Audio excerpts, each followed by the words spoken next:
In 1852, a daguerreotype photograph captured a seemingly ordinary scene at an isolated plantation in rural Alabama. The corpulent daughter of a landowner, dressed in imported silk, posing rigidly beside three enslaved men. The image remained stored in a family trunk for over 170 years, until Descendants found it in 2019, along with coded letters and a diary that would reveal one of the most disturbing secrets in American slavery history. The photograph was taken just 6 weeks before a mysterious fire completely destroyed Willowbrook Plantation's main barn. 3 enslaved men disappeared that night, their names erased from property records. The master's daughter, Cordelia Ashford, was never photographed again, and for 167 years no one dared investigate what really happened in that barn. When forensic archaeologists finally excavated the ruins in 2022, they found something that would completely transform the understanding of that historical silence. Chains buried beneath charred debris, human remains with traces of extreme violence, and fragments of a legal document mentioning a special improvement program approved between 3 landowning families. The Willowbrook case was not an isolated tragedy. It was part of an organized system, documented and protected by lawyers, local judges, and an entire community that chose silence. This is the story the Ashfords tried to bury along with the ashes of that barn. Photographs don't lie, but official records do. And when truth finally emerges from the rubble, it carries the weight of entire generations destroyed by a secret that should have remained buried forever. Chapter 1. The Forgotten Photograph. 173 years ago, at an isolated plantation in a rural Alabama county, a daguerreotype captured an image so disturbing it ended up buried in silence for 7 generations. Cordelia Ashford, only daughter of landowner Edmund Ashford, disappeared from social records shortly after that photographic session. The absence left deep scars, marking the local community with a silent trauma that is only now beginning to be revealed. Before we continue, subscribe and turn on notifications. Here we unearth secrets buried by official history and give voice to what was silenced. Sarah Ashford Coleman never imagined that cleaning the attic of the house inherited from her great-grandmother would reveal one of the darkest secrets in her family's history. It was March 2019 when she found the worn leather trunk, locked with a rusted padlock, hidden beneath loose floorboards. Inside, protected by yellowed waxed cloth, was the photograph. The image showed Cordelia Ashford, a visibly corpulent young woman of approximately 22 years, wearing an elaborate silk dress with puffed sleeves. Her face displayed a strange expression, something between pride and discomfort. Around her, arranged in a semicircle, 3 enslaved black men looked directly at the camera with eyes void of any emotion. The daguerreotype bore an inscription on the back, written in meticulous calligraphy: Willowbrook Estate, April 1852. Cordelia with the chosen ones from the program. The word program was underlined 3 times. Sarah photographed the document with her cell phone and posted it in a family genealogy group on Facebook, asking for information about Cordelia. What began as innocent curiosity quickly transformed into something much darker when a historian specializing in slavery commented, "This photograph corresponds exactly to the description of a legal document I found in the mobile courthouse archives.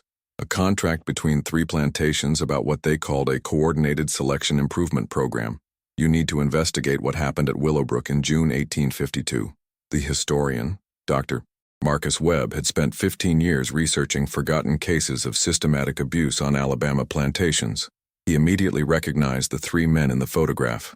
Their names appeared on a property manifest dated March 1852. Joshua, estimated age 24, described as physically superior, suitable for heavy labor. Samuel, 26 years old, noted as disease-resistant, good conformation. And Thomas, 23 years old, listed as exemplary physical specimen, recommended for special program. None of the 3 appeared in records after June 1852. Sarah began receiving strange messages. Distant cousins she had never met asked her to remove the photograph from social media. An uncle sent a threatening email saying that some stories should remain buried. An elderly cousin called crying, begging Sarah not to destroy the family's reputation with cursed curiosity. But the most disturbing reaction came from a woman named Evelyn Washington, who identified herself as a descendant of people enslaved at Willowbrook. She wrote, "My great-grandmother told me about the barn that burned. She said 3 men went in alive and never came out.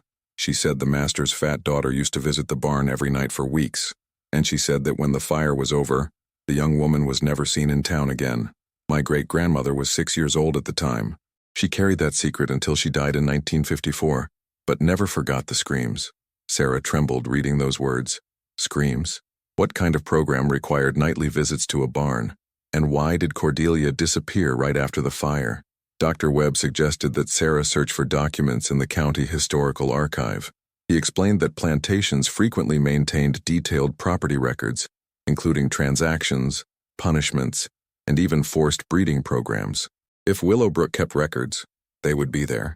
When Sarah arrived at the municipal archive on a gray April morning, the archival librarian, a 70-year-old woman named Mrs. Patterson, became visibly nervous upon hearing the name Willowbrook. "There's a box that was never properly catalogued," she murmured.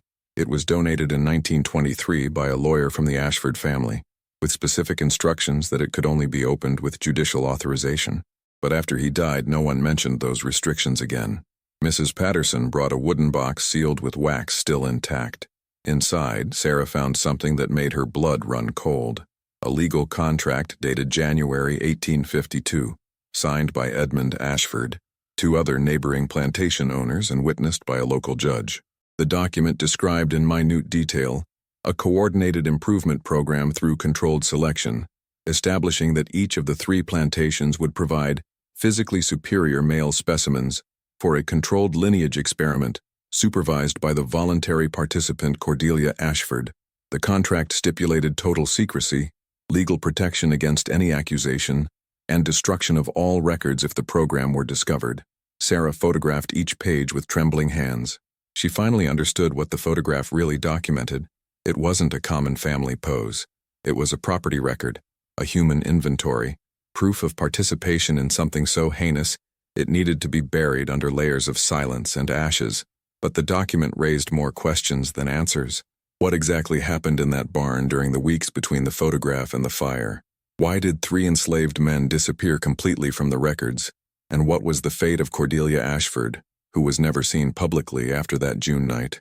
The answers were buried beneath 170 years of carefully cultivated silence, but Sarah was determined to unearth them, no matter how many furious cousins or veiled threats she received. Because those 3 men in the photograph deserved to have their names restored. Their stories deserved to be told, and the secret that destroyed their lives finally needed to see the light of day. Chapter 2. The Ashford Empire and Its Shadows.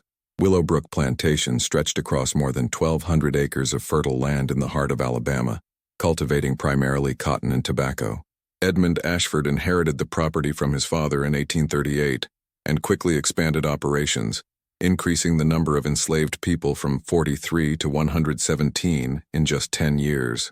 Mercantile records show that Ashford was an active member of the Regional Farmers Association, a group that regularly discussed methods of maximizing investments in human property. Sarah dove into historical archives with the obsession of someone who finally found a purpose. Each document revealed a new layer of the Willowbrook operation. Edmund Ashford wasn't just an ordinary landowner. He was a man obsessed with what he called the science of controlled breeding, applying to enslaved human beings the same principles he used to improve his cattle and purebred horses. Letters exchanged with other landowners revealed this obsession. In correspondence dated September 1851, Ashford wrote to Colonel William Thornton of neighboring Oakmont Plantation, "I have achieved remarkable results with the selection of bovine studs. Why not apply the same scientific principles to our human stock? With 3 generations of judicious selection, we could produce workers superior in strength and endurance." Thornton responded enthusiastically, suggesting they unite efforts with a 3rd plantation, Riverside, owned by Augustus Blackwell. Together, Thornton wrote, "we could establish a superior bloodline that would considerably increase the value of our properties. I have a trusted lawyer in Mobile who can structure this in a completely legal and discreet manner."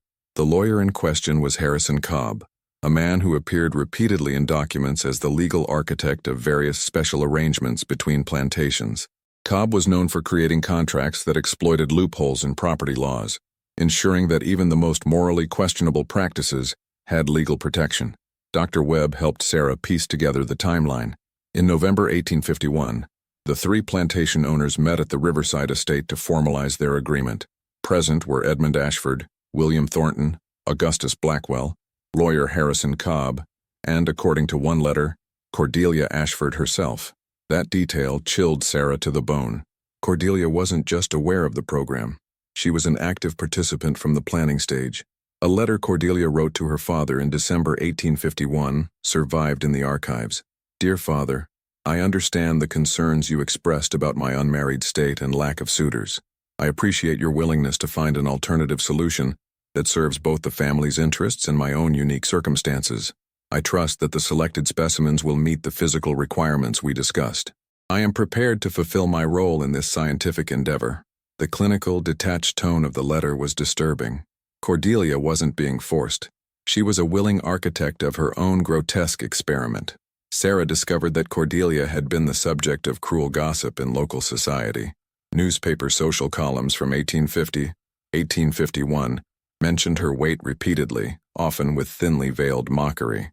One columnist wrote, "Miss Ashford of Willowbrook was notably absent from the spring cotillion, perhaps finding the narrow doorways of the assembly hall an insurmountable obstacle." Another noted, "One wonders if Miss Ashford's father will need to import a husband from abroad, as no local gentleman has shown interest despite her considerable dowry." In a society that valued marriage above all else for women, Cordelia faced social death. No man of her class would marry her. Her father's wealth couldn't overcome the prejudice against her appearance, and in the rigid hierarchy of Southern plantation society, an unmarried daughter was both a financial burden and a source of shame. The program offered Cordelia something she could never have through traditional marriage: children who would carry her bloodline, produced through a process she controlled completely. The three enslaved men had no choice, no voice, no humanity in her eyes. They were simply tools for her personal fulfillment. Property records showed that in January 1852, Edmund Ashford constructed a new building on Willowbrook grounds, described in construction permits as a specialized storage facility. The building was isolated from the main quarters, surrounded by tall fences, and had reinforced doors with external locks. It was the barn. Evelyn Washington's great-grandmother's testimony suddenly made horrifying sense. Cordelia visited the barn every night for weeks because that's where the program was being executed. The three men were imprisoned there, forced to participate in Cordelia's experiment, while the entire plantation operated around them in deliberate ignorance. Sarah found a ledger that tracked program progress from February through May 1852. The entries were clinical, reducing human beings to livestock breeding records. Specimen J, Session 1, February 14th. Specimen S, Session 1, February 21. Specimen T, Session 1, February 28th. The pattern continued through May with increasingly frequent sessions. In early June, the entries stopped abruptly. The last notation, dated June 3, 1852, read simply, "Program termination protocol initiated. Facility decommissioning scheduled." 5 days later, the barn burned to the ground. Chapter 3. The Night the Barn Burned. Now, I invite you to leave in the comments where you're watching from and the exact time you're listening to this story. I want to know how far these silenced accounts reach. On the night of June 8, 1852, residents of Willowbrook Plantation and neighboring farms reported seeing flames rising from the Ashford property shortly after midnight. By the time help arrived, the barn was engulfed in an inferno so intense that witnesses described it as a column of hellfire visible for miles. The fire burned for 7 hours, reducing the structure to smoldering ruins and ash. Official reports from the county sheriff's office, uncovered by Dr. Webb, attributed the fire to accidental ignition of stored hay by unattended lantern. The report was filed by Sheriff Thomas Garrett, who happened to be William Thornton's brother-in-law. No investigation was conducted.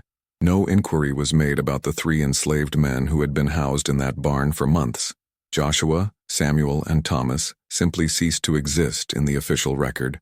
Sarah contacted Evelyn Washington, who agreed to share what her great-grandmother Clara had witnessed that night. Clara had been 6 years old in 1852, the daughter of an enslaved woman who worked in the Willowbrook main house. What Clara remembered, passed down through 4 generations, painted a very different picture than the official report. "My great-grandmother said she woke up to screaming," Evelyn explained during their first phone call. "She told my grandmother, who told my mother, who told me. The screams weren't from people trying to escape a fire. They were from people trapped inside while it burned. She said she heard men calling for help, pounding on walls, begging for mercy. and she said Miss Cordelia stood on the main house porch the entire time, watching in silence. According to Clara's account, the barn doors had been chained from the outside. Several enslaved people ran toward the barn to help, but Edmund Ashford ordered them back at gunpoint, declaring that no one approaches the facility. The fire was allowed to burn without any attempt at rescue. Clara told her daughter that 3 days before the fire she saw the 3 men through a gap in the barn wall. They looked emaciated, covered in bruises, moving like broken things. She said one of them saw her and mouthed, "Help us," Evelyn whispered, but she was 6 years old. What could she do? The morning after the fire, enslaved workers were ordered to clear the ruins immediately. Anything recognizable, bones, chains, personal items, was to be buried in a mass grave on the property's far edge, in an area that was later deliberately flooded to create a pond. Sarah's hands shook as she took notes. Did Clara know what happened to Cordelia after the fire? Yes, Evelyn replied. Clara said Miss Cordelia was taken away 3 days later. 2 men came in a closed carriage in the middle of the night. Clara's mother was ordered to pack all of Cordelia's belongings and burn everything that remained in her room. Clothing, personal items, even her bed linens. The family never spoke her name again. It was like she had never existed. Dr. Webb discovered that in late June 1852, a woman matching Cordelia's description was admitted to Briarwood Asylum, a private facility for nervous disorders located outside Charleston, South Carolina. The admission papers signed by Edmund Ashford and witnessed by Harrison Cobb stated that the patient suffered from extreme melancholia and dangerous delusions. The patient was registered under a false name, Catherine Allen. Asylum records showed that Catherine Allen remained institutionalized until her death in 1887. 35 years later, she never received visitors. No family member claimed her body. She was buried in the asylum's unmarked paupers cemetery. Cordelia Ashford, the architect of a monstrous experiment, spent the rest of her life locked away, not as punishment for her crimes, but to protect her family's reputation. Her father couldn't have her tried or imprisoned without exposing the program, so he erased her from existence instead. Meanwhile, the 3 men she destroyed became nameless ghosts, their lives reduced to ashes and silence. Sarah found a private letter Edmund Ashford wrote to William Thornton in July 1852. The matter has been resolved permanently. All physical evidence has been eliminated, and the secondary concern has been relocated to a secure facility where she will cause no further complications. I trust this unfortunate incident will not discourage future collaborative ventures of a more carefully managed nature. Future collaborative ventures. Edmund Ashford wasn't regretful. He was already planning the next experiment. County property records showed that between 1853 and 1860, the 3 plantation owners engaged in unusual patterns of human property transfers. Young enslaved men and women were regularly moved between Willowbrook, Oakmont, and Riverside in what appeared to be deliberate pairings. Birth records from those years showed suspicious gaps and inconsistencies, suggesting that children born from these forced pairings were sometimes transferred to other plantations or sold to distant buyers to hide the evidence. The program didn't end with the barn fire. It simply became more discreet. Dr. Webb uncovered a particularly chilling document, a medical journal kept by a doctor who provided services to all 3 plantations. The doctor, whose name was carefully redacted from surviving records, documented several consultations regarding breeding complications and termination procedures. The clinical language masked horrific violence, forced pregnancies, forced miscarriages, and medical interventions performed without consent or care for the enslaved women's suffering. Sarah felt physically ill reading these documents. This wasn't just about 3 men who died in a barn. It was about an entire system designed to reduce human beings to breeding stock, protected by lawyers, doctors, law enforcement, and the complicit silence of an entire community. But one question remained unanswered. What exactly triggered the decision to destroy the barn with 3 men locked inside? What went wrong with the program that required such extreme measures? The answer lay in documents Sarah would discover next. Letters between Cordelia and her father that revealed the program's final, catastrophic failure. Chapter 4. The Letters from the Asylum. In September 2019, Sarah received an unexpected package from an estate sale company in Charleston.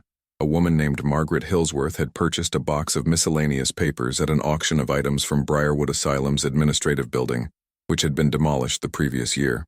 While sorting through the papers, Margaret discovered several letters signed C.A., addressed to father, but marked Return to sender, patient correspondence restricted. The letters were from Cordelia, written during her first months at the asylum. They had never been delivered. Margaret, an amateur historian who had seen Sarah's Facebook posts about Willowbrook, recognized the initials and location. I thought you might want these, her note said. Whatever happened to your ancestor, she tried to tell her father something important. He just never let her. The first letter, dated July 15, 1852, was written in shaky handwriting. Dearest father, I must speak with you urgently about the events you refuse to acknowledge. The doctors here tell me my memories are delusions, but I know what I saw in those final days. What we did was wrong from the beginning, but what happened at the end was something far darker than we planned. The program failed not because of weakness in the specimens, but because of the strength of their humanity, something we deliberately chose to ignore. Please come. I need to confess what I witnessed. I need you to know that they deserved better than what we gave them. Your daughter, Cordelia. Edmund never responded. Instead, according to asylum records, he sent instructions to the director that all correspondence from patient CA is to be intercepted and destroyed without delivery. The second letter, dated August 3, 1852, was more desperate. Father, I understand you cannot visit, but please read this letter. I need you to know that Samuel spoke to me the night before. He told me about his wife and children at Riverside, taken from him for this program. He begged me to make sure they were cared for. I promised him. Father, please check on them. I know we cannot acknowledge what happened, but surely we can show mercy to those left behind. I cannot sleep knowing I made a promise to a dying man and cannot keep it. Please, Father, let me keep this one shred of humanity. Again, Edmund never replied, and according to Riverside property records that Dr. Webb located, Samuel's wife and 3 children were sold to a plantation in Mississippi within 2 months of the fire. They were deliberately scattered, erased from the historical record, just like Samuel himself. The third letter, dated September 12, 1852, revealed the truth about the program's failure. I can no longer remain silent about what you refuse to hear. The program failed because I became with child in April. For 6 weeks I believed we had succeeded, but when I confided this to you, you responded with horror rather than joy. You said a child born from such a union would destroy our family's standing forever. You said there was only one solution. You brought Dr. Whitmore to handle it privately without my consent. The procedure nearly killed me, and when I recovered enough to speak, you told me the 3 men had to be eliminated because they knew what happened. You said they could expose everything. I did not agree to their deaths, Father. I did not agree to burn them alive. You did that to protect yourself, not me. Sarah read the letter 3 times, her stomach churning. The barn fire wasn't about covering up the program itself. It was about destroying evidence of Cordelia's pregnancy and the violent termination procedure that followed. Edmund Ashford murdered 3 innocent men to hide a single medical secret. The fourth and final letter, dated October 1, 1852, was written in almost illegible handwriting. The doctors increased my medications after I tried to tell them the truth. They say I am mad. Perhaps I am. Every night I hear the screams from that barn. Every time I close my eyes, I see Samuel's face when he realized the doors were chained. Joshua called for God until his voice gave out.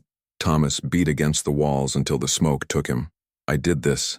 My vanity, my desperation to have something that society said I could never deserve. I destroyed 3 men for it. And you, Father, destroyed them to save your reputation. We are both damned, but at least I have the courage to admit it. I will carry this guilt to my grave. I only pray they have found peace that we will never know. Your daughter, whom you chose to bury alive rather than face the truth, Cordelia. Edmund's response to this final letter wasn't another ignored plea. According to asylum records, in October 1852, he authorized aggressive treatment protocols, including ice baths, restraints, and experimental medications designed to eliminate persistent delusions. Cordelia was silenced permanently, her mind deliberately broken to protect her father's secrets. Sarah shared the letters with Evelyn Washington. They sat together in Sarah's kitchen, 2 women separated by race and circumstance, but united in their determination to honor the dead. Samuel had a wife and children, Evelyn said quietly. We might be able to find their descendants. If they were sold to Mississippi, there might be records. And Joshua and Thomas, Sarah added. They had families too, people who grieved them, people who never knew what happened. Dr. Webb helped them trace the scattered threads. Samuel's wife was named Rachel. His children were David, age 8, Hannah, age 5, and baby Martha, age 2, when they were sold. Rachel died in Mississippi in 1867, never knowing what happened to her husband. Her children survived slavery, and their descendants scattered across the South. Through genealogy databases and DNA testing services, Sarah and Evelyn slowly pieced together a family tree. In January 2020, they located 3 living descendants of Samuel and Rachel, a man in Atlanta, a woman in Memphis, and an elderly man in Chicago. Each of them had heard family stories about an ancestor who disappeared from a plantation and was never seen again. None of them knew the truth. Joshua's trail was harder to follow. His family had been sold separately years before the program, making tracing them nearly impossible.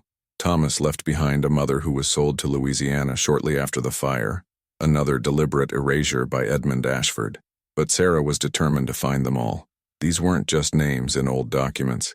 They were people who deserved to be remembered, families who deserved to know the truth, and descendants who deserved to reclaim the history that had been stolen from them. In March 2020, Sarah made a decision that would change everything.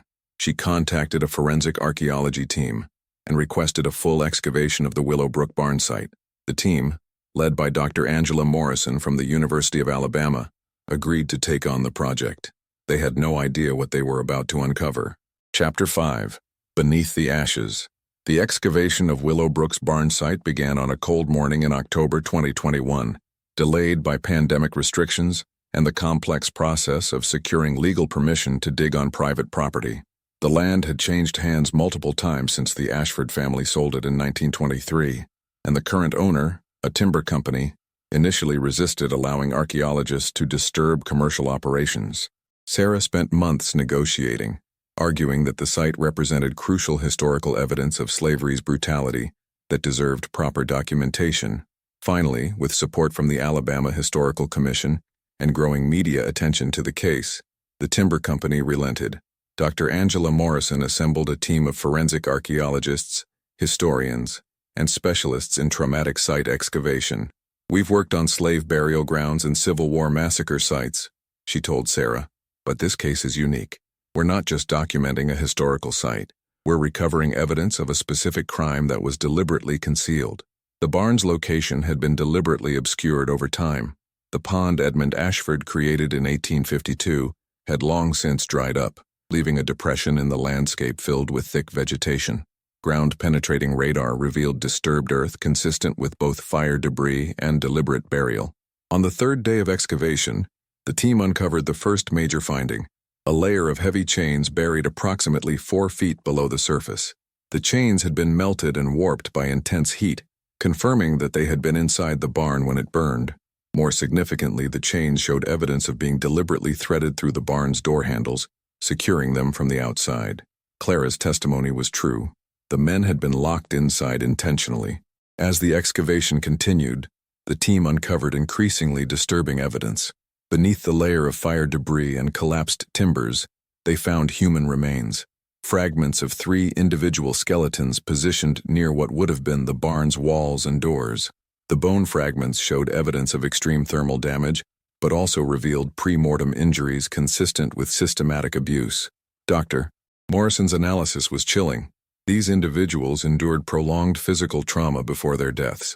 "We found evidence of healed fractures, signs of malnutrition, and trauma patterns suggesting repeated restraint. Their final positions indicate they died trying to escape. One set of remains was found with hand bones still gripping a section of charred wall, apparently trying to break through as the fire consumed him." That detail haunted Sarah for weeks. One of the men, Joshua, Samuel, or Thomas, had died with his hands still fighting for freedom. Among the remains, the team discovered small personal items that had survived the fire: 3 metal buttons likely from clothing, a small carved wooden cross on a leather cord, and most significantly, a brass ring with initials SM engraved inside. Samuel's ring. Perhaps a wedding band he somehow managed to keep despite everything. The cross and ring were sent to Evelyn Washington and the descendants they had located. Evelyn held Samuel's ring and wept. "He was real," she whispered. "He had a name, a life, people who loved him, and they destroyed him like he was nothing." But the excavation revealed something even more disturbing in the far corner of the barn's foundation. Buried separately from the main fire debris, the team uncovered a small wooden box containing medical instruments, forceps, surgical knives, and bottles that chemical analysis revealed once contained chloroform and other substances used in medical procedures. Also in the box, fragments of a handwritten document that appeared to be medical notes. The ink had faded badly, but portions were still readable. April 28th, procedure performed, subject exhibited complications, excessive bleeding, administered sedation, outcome uncertain. Dr. Morrison's team worked with document restoration specialists to recover more of the text. What emerged confirmed Cordelia's letter. Detailed notes about a forced termination procedure performed in late April 1852, describing patient CA, and noting outcome, procedure successful, but patient requires extended recovery and discretion. Dr. Whitmore, the physician Edmund Ashford brought to perform the procedure, had buried his instruments and notes beneath the barn floor, perhaps as insurance, perhaps as guilty conscience. When the barn burned, he clearly decided leaving them buried was safer than trying to retrieve them. The medical evidence proved everything. Cordelia had become pregnant. Her father forced a termination procedure, and to hide all evidence of what happened, he murdered 3 innocent men. In December 2022, Dr. Morrison's team published their findings in the Journal of Historical Archaeology. The article titled, Willowbrook Plantation, Physical Evidence of Forced Breeding Programs and Systematic Concealment of Crimes Against Enslaved People, became one of the most downloaded papers in the journal's history. Media attention exploded. National news outlets covered the story. Documentaries were proposed. Historians praised Sarah for uncovering a case that exposed how completely the historical record had been manipulated to protect wealthy landowners. But not everyone was pleased. Sarah received threatening letters from people who claimed she was destroying Southern heritage and inventing lies about good families. One distant Ashford relative published an op-ed arguing that Sarah was engaging in presentism by judging historical figures by modern standards. Sarah responded with her own op-ed. This isn't about judging the past by modern standards. It's about revealing the truth that was deliberately hidden even by the standards of that time. Slavery was evil, but what happened at Willowbrook went beyond even the horrific norms of slavery. 3 men were imprisoned, exploited and murdered to protect one family's reputation. Their names deserve to be restored. Their story deserves to be told. And no amount of heritage justifies continued silence. The Alabama Historical Commission worked with Sarah, Evelyn, and the descendants of Samuel, Joshua, and Thomas to create a permanent memorial at the Willowbrook site. The memorial, dedicated in June 2023, 171 years after the fire, bears 3 bronze plaques with the men's names and this inscription. Here 3 men, Joshua, Samuel, and Thomas, were imprisoned, exploited, and murdered in June 1852 to conceal crimes committed by those who enslaved them. They died fighting for freedom. We remember them so they are never forgotten again. At the dedication ceremony, David Washington, Samuel's great-great-great-grandson, spoke. For 170 years my ancestor's story was buried. His family never knew what happened to him. They carried that grief across generations. Today we finally have truth. We finally have closure. And we finally have justice. Not legal justice, which will never come, but the justice of memory. Samuel's life mattered. His death mattered. And now finally the world knows his name. Chapter 6. The Wider Conspiracy. If this story has already gripped you, leave a like. It helps Samuel, Joshua, and Thomas's story reach more people. The Willowbrook excavation opened a door that historians had long suspected existed but could never prove. Systematic forced breeding programs operated by networks of plantation owners, protected by legal and medical professionals, and deliberately erased from historical records. Dr. Webb expanded his research, searching for evidence that the Coordinated Improvement Program wasn't unique to Willowbrook, Oakmont, and Riverside. What he discovered was staggering. In courthouse archives across Alabama, Mississippi, Louisiana, and Georgia, Webb found fragments of similar contracts. Most had been deliberately destroyed. He found references to them in estate inventories and legal indices, but the actual documents were missing. However, enough survived to reveal a pattern. Between 1840 and 1860, at least 17 plantation owner consortiums established selective breeding programs using enslaved people. The contracts were remarkably similar, always involving 3 to 5 plantations, always structured by lawyers who specialized in exploiting property law loopholes, always including strict confidentiality clauses and evidence destruction protocols. One particularly detailed contract from Mississippi, dated 1847, outlined a program involving 4 plantations and overseen by a committee that included 2 state legislators and a medical doctor. The program aimed to produce a generation of superior field workers through controlled selection and careful genealogical management. It operated for 6 years before being quietly dissolved when one of the enslaved women involved died from complications following childbirth, her 12th in 8 years. The programs had different focuses. Some, like Willowbrook, attempted to produce physically strong male workers. Others focused on producing enslaved women who could generate more property through forced reproduction. Several programs specifically targeted light-skinned enslaved women for what the contracts euphemistically called specialized domestic placement, a coded reference to sexual exploitation by white men who wanted children they would never acknowledge but could profit from as property. Webb discovered that the programs operated with full legal protection. Judges and lawyers who designed the contracts ensured that even if the programs were exposed, no legal liability would attach to the plantation owners. Enslaved people had no legal standing to testify against their enslavers, and the contracts included clauses mandating that any enslaved person who revealed the program's existence would be immediately sold to the Deep South, a threat equivalent to a death sentence, as it meant permanent separation from family and transportation to notoriously brutal plantations in the most remote areas. Medical professionals were complicit participants. Webb found records of at least 6 doctors who regularly provided services to these programs, conducting health assessments of enslaved people, determining their breeding potential, performing forced termination procedures when pregnancies were deemed undesirable, and treating complications from forced births and abuse. None of these doctors faced professional consequences. Several went on to prestigious careers, including one who became dean of a medical college and another who served as a state health commissioner after the Civil War. The network extended beyond plantations to urban professionals who provided support services. Webb discovered that certain lawyers specialized in genealogical management services, helping plantation owners track lineages to avoid inbreeding while maximizing productive pairings. These lawyers maintained detailed records, essentially human stud books, that tracked ancestry, physical characteristics, and productivity across multiple plantations. Most of these records were destroyed in the chaos of the Civil War's end, but fragments survived.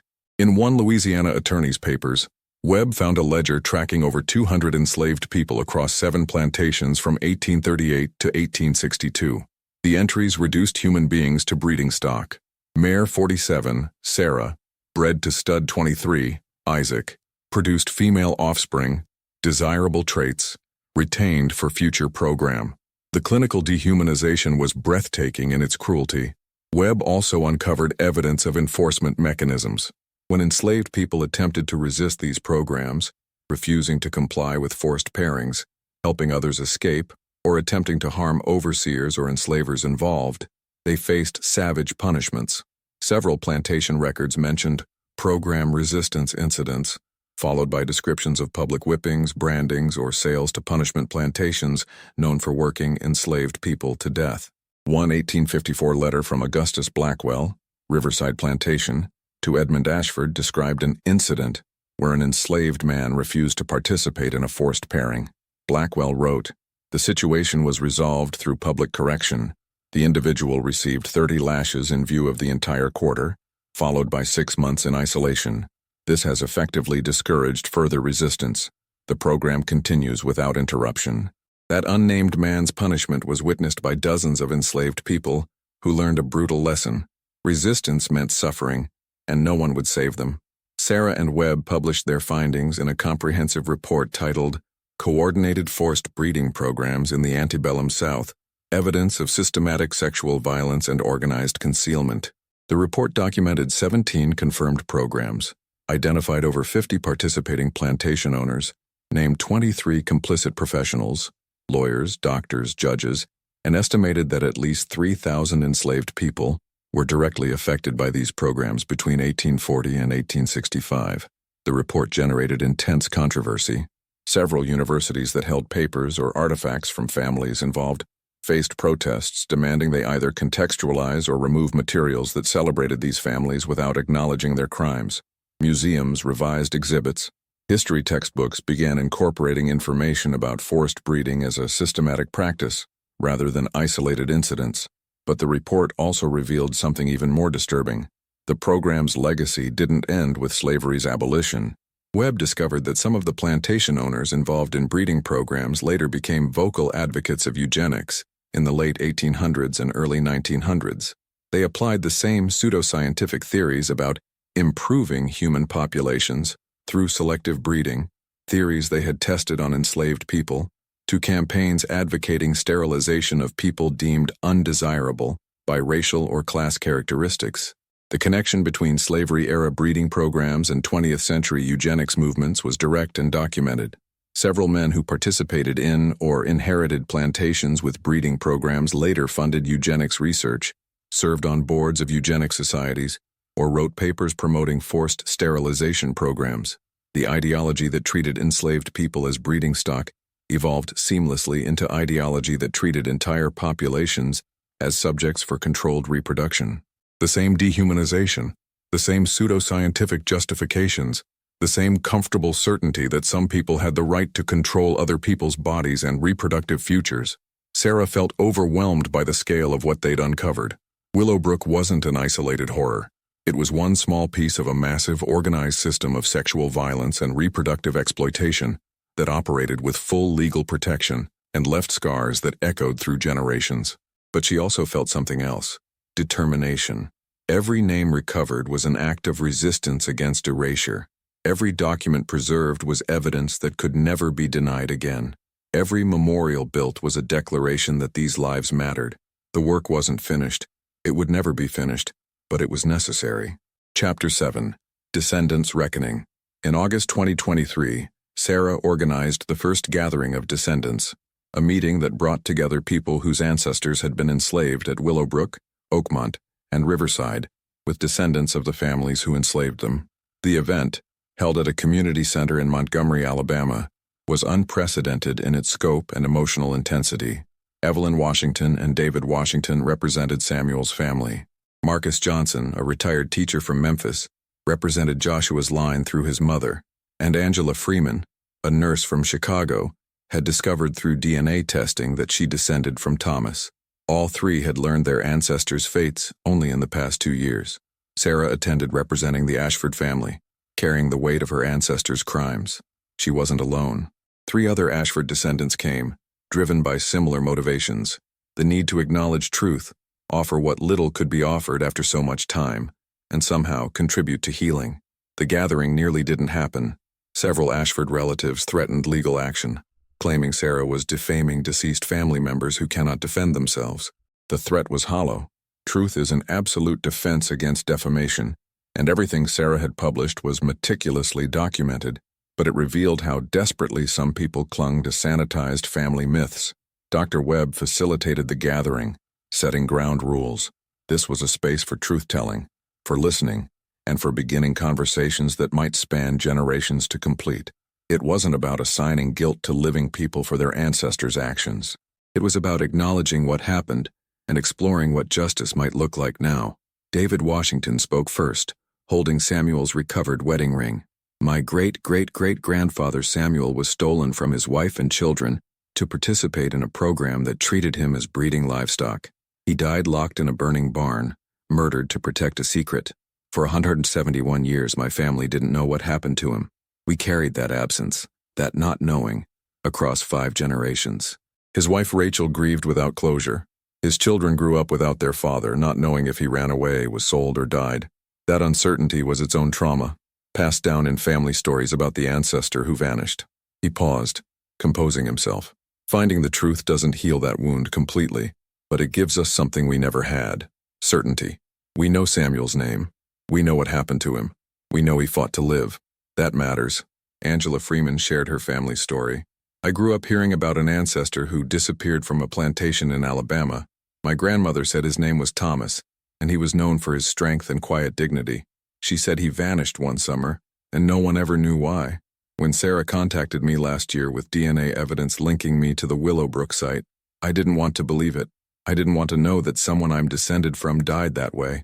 Her voice broke. But he deserved to be known. He deserved to have his story told. And I needed to know that he didn't just abandon his family. He was taken from them. Marcus Johnson, representing Joshua's family, added, Joshua was 24 years old. In another world, he would have had a full life ahead of him. He might have had children who had me. Instead, his life was cut short by people who saw him as property to be used and discarded. I'm here because Joshua can't be, and I want to make sure that what happened to him is never forgotten. When Sarah's turn came to speak, she felt the weight of every eye in the room. I can't apologize adequately for what my ancestor did.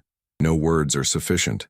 Edmund Ashford conceived a monstrous program, participated in it, and when it threatened his reputation, he murdered 3 innocent men and imprisoned his own daughter to hide his crimes.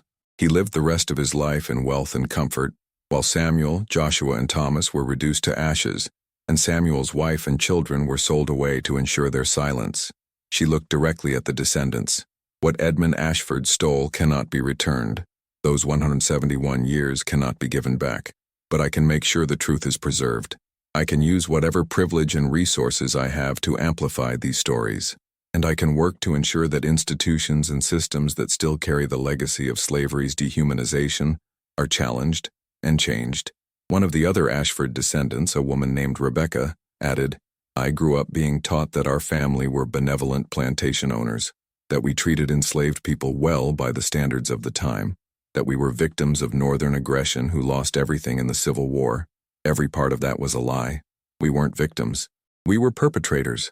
And recognizing that is the absolute minimum we owe to the people our family destroyed.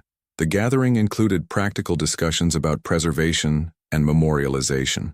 The descendants agreed to establish a foundation dedicated to researching and documenting other cases of forced breeding programs, with the goal of identifying more names and restoring more stories. They also discussed reparations. Several Ashford descendants expressed willingness to contribute financially to the foundation and to direct support to the descendants of people their family enslaved. The conversation was complex and ongoing. How do you calculate appropriate compensation for generations of stolen lives, stolen labor, and stolen futures? But beginning that conversation felt like progress. Dr. Morrison proposed creating a traveling exhibit documenting the Willowbrook case and the broader system of forced breeding programs. The exhibit would include artifacts from the excavation, reproductions of documents, oral histories from descendants, and educational materials for schools and universities. The goal was to ensure that these stories reached beyond academic journals to general public awareness. Perhaps the most powerful moment came when David Washington suggested a symbolic act. The 3 families represented by descendants of enslaved people, and the Ashford family descendants, would together plant a tree at the Willowbrook Memorial Site. Not as a symbol of forgiveness that wasn't theirs to grant or seek, but as a symbol of acknowledgement and commitment to truth. Our ancestors are gone, David said. We can't save them. We can't give them the lives they deserved, but we can make sure they're remembered. We can make sure the truth survives, and we can teach our children and grandchildren that these names, these lives, matter. The tree planting happened in October 2023. A white oak sapling, chosen because oaks live for centuries and symbolize strength and endurance, was planted beside the memorial.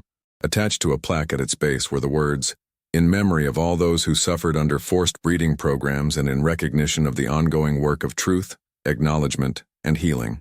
At the ceremony, Angela Freeman read a statement on behalf of all the descendants. "We gather not to forgive, that would be presumptuous, but to insist that what happened here be known. We plant this tree so that future generations will ask questions, seek answers, and continue the work of excavating truth from beneath layers of silence. May this tree grow strong, and may the memory of those who suffered never be forgotten." Chapter 8. The Institutional Reckoning. The revelations about Willowbrook and the broader network of forced breeding programs created ripples far beyond one Alabama plantation. Universities, museums, historical societies, and genealogical organizations faced uncomfortable questions about how they had preserved and sanitized slavery's history. In early 2024, 3 major institutions announced significant changes directly attributed to the Willowbrook case. The University of Alabama's History Department established the Willowbrook Research Initiative, a funded program dedicated to identifying and documenting other cases of systematic sexual violence and forced breeding during slavery. Dr. Webb was appointed director. The initiative included partnerships with HBCUs, historically black colleges and universities, to ensure that black historians and descendants' perspectives centered the research.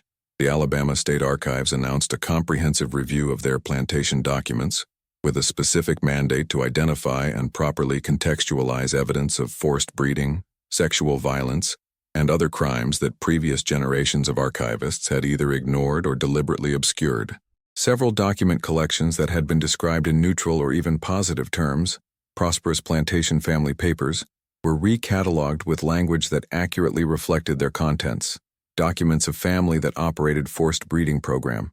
Most controversially, the National Museum of Southern History in Mobile announced they would remove several exhibits celebrating plantation owners and replace them with exhibits focusing on enslaved people's experiences, including a section specifically addressing forced breeding and reproductive violence. The decision sparked intense backlash from heritage groups, but the museum stood firm. The new exhibit, which opened in June 2024, included artifacts from Willowbrook and testimony from Descendants. Other institutions faced calls for similar reckonings. Historical plantations that operated as tourist destinations, offering tours that romanticized slavery as a genteel system where enslaved people were part of the family, came under pressure to tell more honest, more complete stories. Several plantations resisted, arguing that visitors wanted to see beautiful homes and gardens, not hear about unpleasant topics. But others recognized that failing to address the full truth of slavery was both historically dishonest and morally indefensible. Oak Alley Plantation in Louisiana became a model for this shift. They redesigned their tour to focus primarily on the lives of enslaved people, including explicit discussion of forced breeding, sexual violence by enslavers, and the systematic dehumanization that characterized the institution. They trained guides to address difficult questions honestly, and created educational materials for schools that centered enslaved people's experiences. The response was remarkable. Attendance increased. Visitor reviews praised the honesty and educational value. And most significantly, black visitors who had previously avoided plantation tours began attending, often seeking information about their own ancestors. Museums and archives also began repatriating artifacts to descendants. Samuel's ring, recovered from the Willowbrook excavation, was formally given to David Washington in a ceremony at the Alabama State Museum. The museum created a replica for display, with a plaque explaining the ring's history and noting that the original had been returned to Samuel's family. Similar repatriations happened with other artifacts from various plantation sites. A brass button from Joshua's clothing was given to Marcus Johnson. A carved wooden cross from Thomas went to Angela Freeman. These weren't just artifacts. They were personal possessions, last physical connections between descendants and ancestors stolen from them. The academic community also faced a reckoning. Several history textbooks were criticized for minimizing or omitting discussion of forced breeding and systematic sexual violence under slavery. Publishers announced revisions that would explicitly address these topics in age-appropriate ways for high school and college students. Professional historical associations updated their ethical guidelines to emphasize the importance of centering enslaved people's experiences in slavery research and to explicitly address the harm caused by generations of historical work that sanitized or ignored sexual violence and reproductive exploitation. Dr. Webb published a widely cited essay titled, "The Obligation to Discomfort: Why Historians Must Stop Sanitizing Slavery's Sexual Violence." The essay argued, for too long, historians have treated sexual violence and forced breeding as uncomfortable footnotes to slavery's main story of labor exploitation. But for the people who experienced these crimes, they were central to slavery's dehumanization. If we are serious about understanding slavery's full horror and its ongoing legacy, we must center, not marginalize, the experiences of those who suffered reproductive exploitation and sexual violence. The essay generated extensive debate but ultimately influenced how major historical institutions approached these topics. Legal reckonings also emerged. Several descendants whose ancestors were subjected to forced breeding programs explored whether any legal remedies existed. The answer was largely no. Crimes committed over 170 years ago, even when fully documented, fell well outside any statute of limitations, and sovereign immunity protections shielded states from liability for historical actions. But some descendants pursued symbolic legal actions. Angela Freeman filed a wrongful death lawsuit against the estate of Edmund Ashford, which no longer legally existed, in Alabama state court. The suit was immediately dismissed on procedural grounds, but Freeman used it to generate media attention and public education about Thomas's case. "I never expected to win," Freeman told reporters, "but I wanted Thomas's death officially documented in a legal proceeding. I wanted a court record that says he was murdered, that his murder was a crime, and that those responsible escaped justice. That record now exists. Future researchers and historians will find it, and that matters." Churches and religious institutions also began reckoning with their historical complicity. Many Southern churches had operated during slavery, and some ministers had even provided theological justifications for slavery and forced breeding, arguing that enslaved people were divinely ordained to be subjugated. Several denominations issued formal apologies and established truth and reconciliation processes. The Alabama Baptist Convention published a comprehensive report acknowledging that many Baptist churches had enslaved people, participated in separating families, and remained silent about crimes like those at Willowbrook, even though ministers almost certainly knew about them. The report concluded, "We cannot undo the past, but we can acknowledge it honestly, repent of our complicity, and commit to ongoing work of racial justice and healing." Sarah participated in many of these institutional reckonings, speaking at universities, museums, and conferences about what she had learned and why it mattered. She consistently emphasized that this work was ongoing. One case documented didn't mean the job was finished. "Willowbrook is one plantation," she told an audience at a historical conference in 2024. "There were thousands of plantations, hundreds of thousands of enslaved people whose stories have been lost or deliberately erased. Every single one of them deserves to be remembered. Every single one of their descendants deserves to know the truth. This work will take generations to complete, but it's work we must do."